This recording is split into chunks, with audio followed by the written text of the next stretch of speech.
Ron McLean once had the trust of hockey fans, but that trust is fading fast.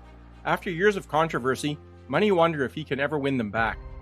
He was once a Canadian TV icon, the steady hand next to the fireworks, but in the years since his public split with Don Cherry, Ron McLean's image has been shattered. The question is, can it ever be put back together again? For over 30 years, it was a Saturday night ritual as Canadian as hockey itself. When the first period of Hockey Night in Canada wrapped, the entire country leaned in for Coach's Corner. It wasn't just a TV segment, it was a cultural institution. It was a 7-minute glimpse into the soul of the game, led by two of the most recognizable people in the country. On one side, you had Don Cherry, loud, unapologetically old school, and draped in a wild suit that was as much a part of his brand as his opinions. He was the unfiltered voice for a particular kind of hockey fan, the traditionalist who valued grit, loyalty, and a good clean scrap. On the other side, you had his perfect foil, Ron McLean. McLean was the ultimate pro, quick-witted, deeply knowledgeable, and able to steer the conversation, challenge Cherry when he had to, and then wrap it all up with a perfect pun. He was the calm in the middle of the storm, the guy who could navigate Cherry's often turbulent waters. For decades, their chemistry was electric. McLean wasn't just a sidekick. He was a trusted partner, the man who understood the method to Grape's madness. Fans saw him as Don's friend, the loyal second in command. This dynamic made him one of the most beloved figures on Canadian television. That perceived friendship was the foundation of his public image, and it's exactly what made his fall from grace so spectacular. The beginning of the end came on November 9, 2019. During a Coach's Corner segment just before Remembrance Day, Don Cherry launched into one of his classic rants. But this one hit differently. He turned his focus to new immigrants, calling them out for what he saw as a failure to wear the poppy. "You people," he said, jabbing a finger at the camera. "You love our way of life. You love our milk and honey. At least you can pay a couple of bucks for a poppy or something like that." As the words hung in the air, every eye in the country turned to Ron McLean. His reaction would become as famous as Cherry's words. He nodded, smiled, and as Cherry finished, McLean gave a thumbs up and said, "Love you for it." On air, it looked like business as usual, Don being Don, and Ron being his loyal partner.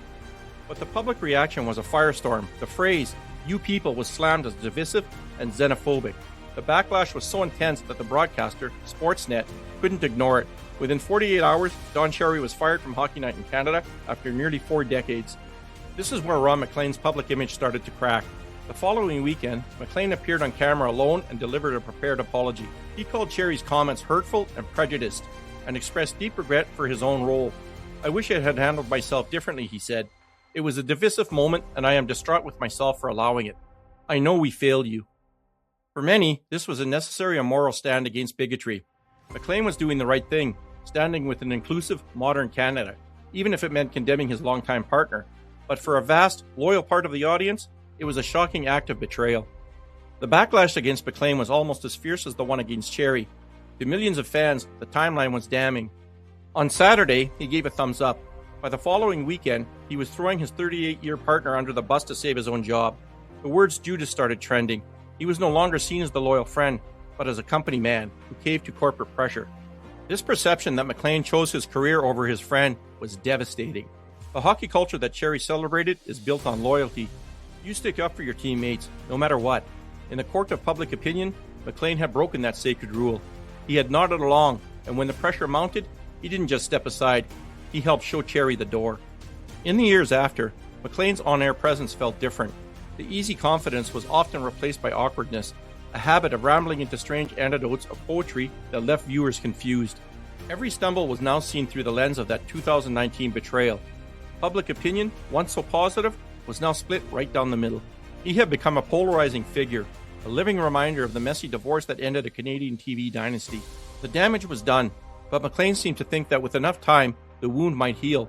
Then, in the summer of 2025, he decided to pick at the scab. If you find this analysis interesting and you want to make more deep dives into media controversies, please think about subscribing.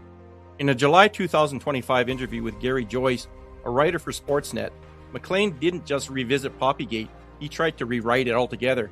He claimed Cherry's infamous rant wasn't a mistake, but a calculated exit strategy. "The pneumonia said to Don, 'It's time,'" McLean stated. Remembrance Day was his last swing.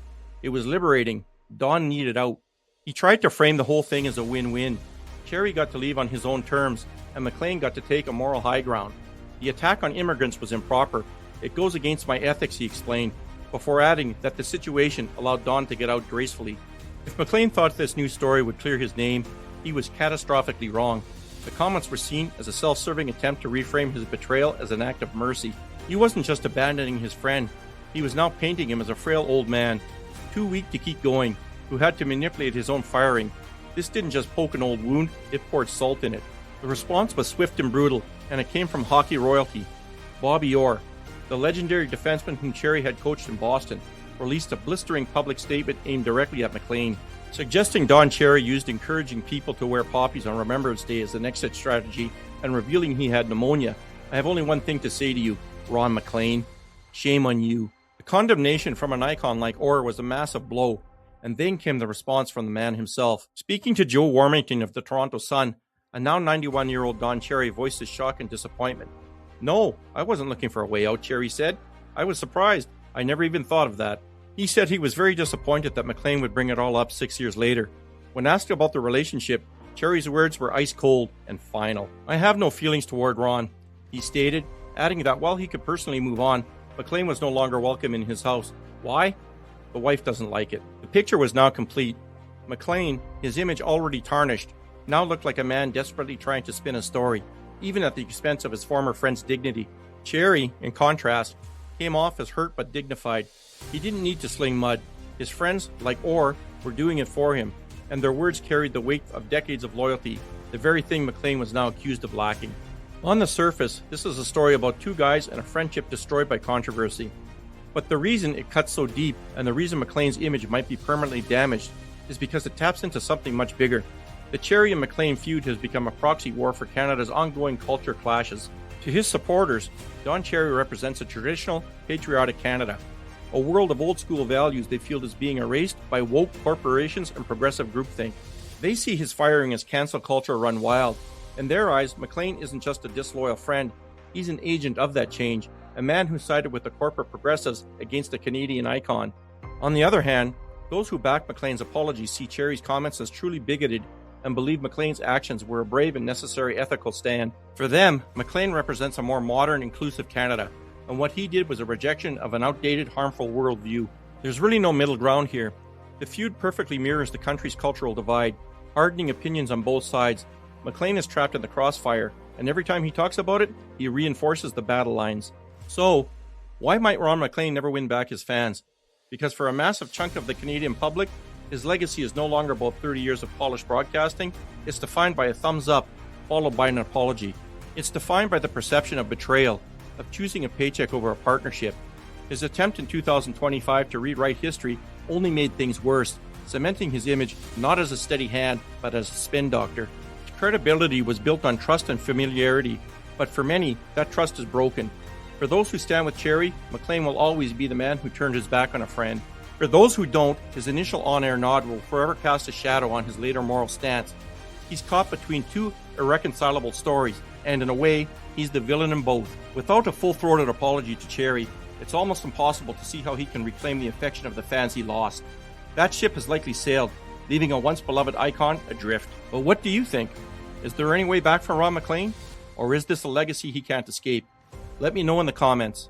Hey, hockey fans, you can also follow my blog at https://tedtalkshockey.com, and remember to keep your stick on the ice.